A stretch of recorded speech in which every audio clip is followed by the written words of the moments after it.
Hello friends, welcome to my channel. இன்றைக்கி cooking ரெசிப்பியில் நம்ம ஒரு பேக்கிங் ஐட்டம் தான் பார்க்க போகிறோம். மாங்காய் சீசன் முடிய போகுது, மாம்பழம் சீசன் முடிய போகுது. அதனால் மாம்பழம் வச்சு ஒரு கேக்குங்க, ரொம்ப ரொம்ப சூப்பராக இருக்கும்.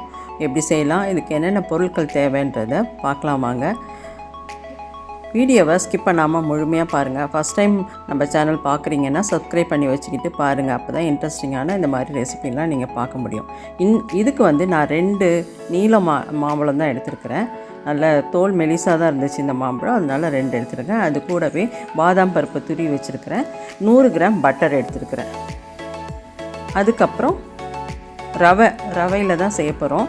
அப்போ தான் நல்லா ஸ்பாஞ்சியாக இருக்கும். அதுக்கு 1 கப் ரவை, 1 கப்பு சர்க்கரை, அப்புறம் அதான் பாதாம் இந்த பாதாமை தான் நான் துருவி வச்சுருக்கிறேன். அதுக்கப்புறம் டூட்டி ஃப்ரூட்டி கொஞ்சம் எடுத்துருக்கிறேன். அப்புறம் மேங்கோ கஸ்டர்ட் பவுடர், இது கடையில் கிடைக்கிது, அது கொஞ்சம் எடுத்துருக்கிறேன் 1 கப்பு. அதுக்கப்புறம் 1 ஸ்பூனு பேக்கிங் பவுடர் தான் எடுத்துருக்கேன். இதுக்கு சோடா தேவையில்லை. அதுக்கப்புறம் 1 கப்பு பால். அவ்வளோதான் ஃப்ரெண்ட்ஸ், இதுக்கு தேவையான பொருட்கள். ஃபஸ்ட்டு ஒரு மிக்ஸி ஜார் எடுத்து அதில் அந்த 1 கப்பு ரவை சொன்னேன் இல்லைங்களா, அந்த எந்த நீங்கள் நைஸ் ரவை எடுத்தாலும் சரி, பெரிய ரவை எடுத்தாலும் நல்லா நைஸாக அரைச்சிட்டு வந்துடணும். அப்போ தான் இது கேக் சாஃப்டாக இருக்கும். நீங்கள் எந்த ரவை எடுத்தாலும் வறுத்த ரவை தான் எடுக்கணும், வறுக்காத ரவை எடுக்கக்கூடாது.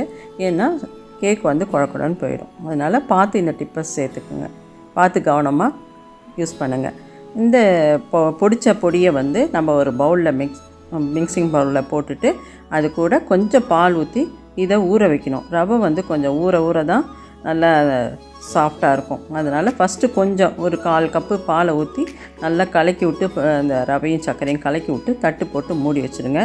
நம்ம இப்போ இந்த மாம்பழத்தை பேஸ்ட்டாக பல்ப்பாக எடுக்கணும். அதனால் இது மேல் தோலை சீவிடுங்க. நான் மெலிசு தோல் தான், அதனால் நல்லா பீலர் வச்சு நான் இது மாதிரி பீல் பண்ணிட்டேன். நீங்கள் எந்த மாம்பழம் வேணாலும் செய்யலாம், ஆனால் ரொம்ப புளிப்பில்லாத மாம்பழமாக எடுத்திங்கன்னா நல்லாயிருக்கும். இது ஸ்வீட்னஸ் கொஞ்சம் கம்மியாக இருக்கிறதுனால தான் நான் சர்க்கரையும் சேர்த்துக்கிட்டேன். ரொம்ப ஸ்வீட்டாக இருக்கிற மாம்பழம்னா நீங்கள் சர்க்கரை பார்த்து சேர்த்துக்குங்க. நம்ம அரைக்க தான் போகிறோம். இந்த மாதிரி ரஃப்பாக நம்ம கட் பண்ணி வச்சுக்கணும், தோல் சீவிட்டு. அதுக்கப்புறம் இதை ஒரு மிக்ஸி ஜாரில் சேர்த்து நல்லா பல்ப்பாக அரைச்சிட்டு வரணும்.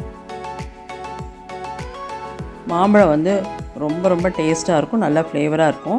நீங்கள் முட்டை சேர்த்து செய்கிறீங்கன்னா இதை எடுத்துக்குங்க. ஆனால் இந்த கஸ்டர்ட் பவுடரை மட்டும் அவாய்ட் பண்ணிவிடுங்க. இந்த அளவுக்கு 1 முட்டை போதுமானது. இந்த டிப்பை கரெக்டாக பார்த்து செஞ்சுங்க. இந்த பாருங்கள், இந்த அரைச்சிட்டு வந்த மாம்பழத்தை இதோட சேர்த்து நல்லா அந்த ரவை கலவையில் நல்லா கலக்கணும். நல்லா கலந்ததுக்கப்புறம்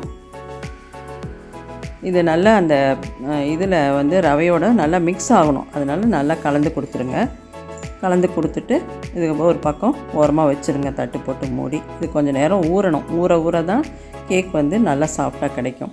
அதுக்கப்புறம் இந்த பக்கம் நம்ம ஸ்டவ்வில் தான் பண்ண போகிறோம். அதனால் அந்த ஒரு செய்கிற பாத்திரத்தை ப்ரீஹீட் பண்ணணும். பண்ணி கொஞ்சம் நேரம் சூடு ஏறட்டும். பாருங்கள், இப்போ நல்லா ஊறிடுச்சு. இந்த அளவு கொஞ்சம் கெட்டியாக இருக்கும். இந்த மாதிரி தான் நம்மளுக்கு தேவை. அதனால தான் பால் பார்த்து சேர்த்துக்குங்கன்னு சொன்னேன். கொஞ்சம் கொஞ்சமாக சேர்த்துக்கணும். இப்போ இந்த பட்டர் ஒரு 100 கிராம் சொன்னேன். பட்டரை மெல்ட் பண்ணி இந்த மாதிரி வச்சு இது பண்ணுங்கள். நீங்கள் முன்னாடியே பட்டரை எடுத்து வெளியில் வச்சு ரூம் டெம்பரேச்சருக்கு வந்ததுக்கப்புறம் கூட நீங்கள் மிக்ஸ் பண்ணலாம். நான் கொஞ்சம் மெல்ட் பண்ணி சேர்த்தேன். அதுக்கப்புறம் இந்த custard powder, mango custard powder சொன்னேன் இல்லைங்களா, ஒரு 1/2 கப்பு, அதையும் இந்த ஸ்டேஜில் சேர்த்துக்குங்க. முட்டை சேர்க்குறவங்க வந்தால் இந்த இடத்துல இதை அவாய்ட் பண்ணிவிட்டு ஒரு முட்டையை நல்லா பீட் பண்ணி சேர்த்துக்குங்க. அது கூட கண்டிப்பாக எசன்ஸ் சேர்க்கணும். இந்த டிப்பை கவனமாக பாருங்கள். ஏன்னா முட்டை சேர்த்துருக்கோம், முட்டையோட வாசனை தூக்கலாக இருக்கும், மேங்கோ வாசனை கம்மியாயிடும். அதனால் மேங்கோ எசன்ஸு ஒரு ஃபியூ ட்ராப் போடணும் கண்டிப்பாக. அதுக்கப்புறம் பேக்கிங் பவுடர்.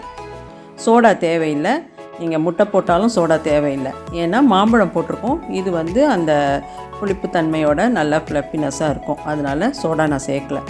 பாருங்கள், இதை பேக்கிங் பவுடரை போட்டுட்டு நல்லா கலந்து கொடுக்கணும். இந்த கட்டியெல்லாம் இல்லாமல் நல்லா கலந்தோம்னா இந்த மாதிரி நல்லா உப்பி வரும். அதுக்கப்புறம் நம்மளுக்கு தேவையான டூட்டி ஃப்ரூட்டி, நட்ஸ் எது வேணாலும் போட்டுக்கலாம். நான் டூட்டி ஃப்ரூட்டி மட்டும்தான் போட்டேன். மேலாட்டம் இந்த பாதாமை துருவி வச்சுருக்கிறத போட்டேன். நீங்கள் உங்களுக்கு பிடிக்கும்னா எந்த நட்ஸ்னாலும் இந்த ஸ்டேஜில் சேர்த்துக்கலாம், சூப்பராக இருக்கும். பாருங்கள், இது நல்லா கலந்து கொடுத்துட்டு இப்போ பாருங்கள், பேக்கிங் பவுட்ரு போட்டதுக்கப்புறம் நல்லா ஃப்ளஃபியாக வரும். ஒரு கேக் பண்ண வேண்டிய அந்த ட்ரேயில் வந்து பட்டர் பேப்பர் போட்டு, நான் பட்ரு வாங்கின அந்த பேப்பரே போட்டுட்டேன். சூப்பராக கரெக்டாக பொருந்தி இருந்துச்சு. அதனால் அந்த பேப்பரை போட்டுட்டு அது மேலே நம்ம இந்த கலவையை போடணும். இந்த கலவை வந்து கலந்த விதம் இந்த மாதிரி திக்காக தான் இருக்கணும். நல்லா கவனமாக வைங்க. தின்னாக போச்சுன்னா அது வந்து சரியாக வராது.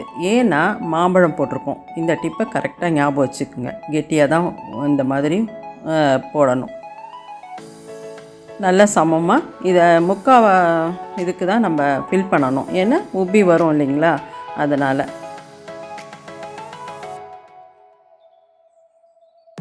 நல்லா அதுக்கப்புறம் நம்ம ப்ரீ ஹீட் பண்ணி வச்சுருக்கோம்ல அந்த பாத்திரம், அதுக்குள்ளே இதை வச்சு மீடியம் ஃப்ளேம் வச்சுக்கோங்க. ஹை ஃப்ளேம் வேண்டாம். மீடியம் ஃப்ளேமில் 30 to 40 மினிட்ஸ் வரைக்கும் இது பேக் பண்ணணும். அதே மாதிரி ஓவன்லேயும் நீங்கள் பேக் பண்ணலாம்.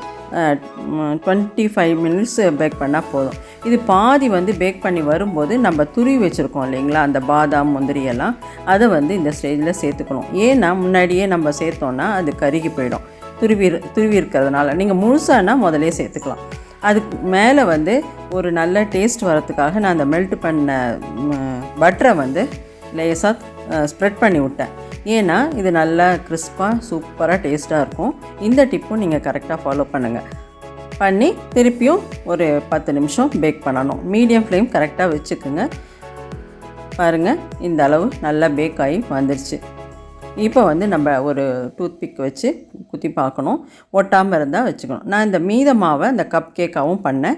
அதுவும் சூப்பராக இருந்தது, குழந்தைங்களுக்கு கொடுக்கலான்னு சொல்லிவிட்டு. பாருங்கள், இதுவும் நல்லா சூப்பராக ஒரு 3 கப் கேக் வந்தது. நான் சொன்ன அளவுகள் வந்து கண்டிப்பாக ஒரு 1/2 கிலோ கேக் வரும்.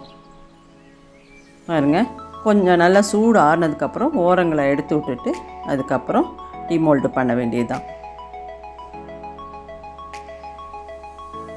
ரொம்ப ரொம்ப சூப்பராக டேஸ்டான மேங்கோ கேக்குங்க. பாருங்கள், இந்த பட்டர் பேப்பரை மெதுவாக ரிமூவ் பண்ணுங்கள். எவ்வளோ சூப்பராக வந்திருக்குது பாருங்கள். இந்த டெம்பரேச்சர் வந்து நீங்கள் பார்த்து வச்சுக்கணும், கரெக்டாக வச்சுக்கணும். கம்மியாகவும் வச்சிடக்கூடாது, ஜாஸ்தியாகவும் வச்சிடக்கூடாது. இதுவும் பார்த்து செஞ்சுக்கோங்க. அதுக்கப்புறம் ஆறுனதுக்கப்புறம் நம்ம துண்டு போடணும். பீஸ் போட்டு எடுத்து வச்சுக்க வேண்டியதுதான். சூப்பரான மேங்கோ கேக்கு. நல்லா நீங்கள் வேறு எந்த ஃப்ரூட்ஸ்லேயும் பண்ணலாம். வாழைப்பழத்தில் கூட பண்ணலாம். கேக்கில் இது ஆப்பிளில் பண்ணலாம். சூப்பராக இருக்கும். இது பாருங்கள், இந்த மாதிரி நல்லா நீங்கள் முட்டை சேர்த்திங்கன்னா இன்னும் வந்து ஃப்ளஃபியாக இருக்கும். இதுதான் பாருங்கள், சூப்பரான மேங்கோ கேக் ரெடி. செஞ்சு பாருங்கள். கண்டிப்பாக உங்கள் வீட்டில் எல்லோரும் விரும்பி சாப்பிடுவாங்க. குட்டீஸ்களுக்கு ரொம்ப ரொம்ப பிடிக்கும். ஒரு 1/2 hour மெனக்கட்டிங்கன்னா ஒரு 1/2 கிலோ கேக்கு வீட்லேயே நம்ம நல்ல இன்க்ரீடியன்ட்ஸ் போட்டு நல்லா செய்யலாம்.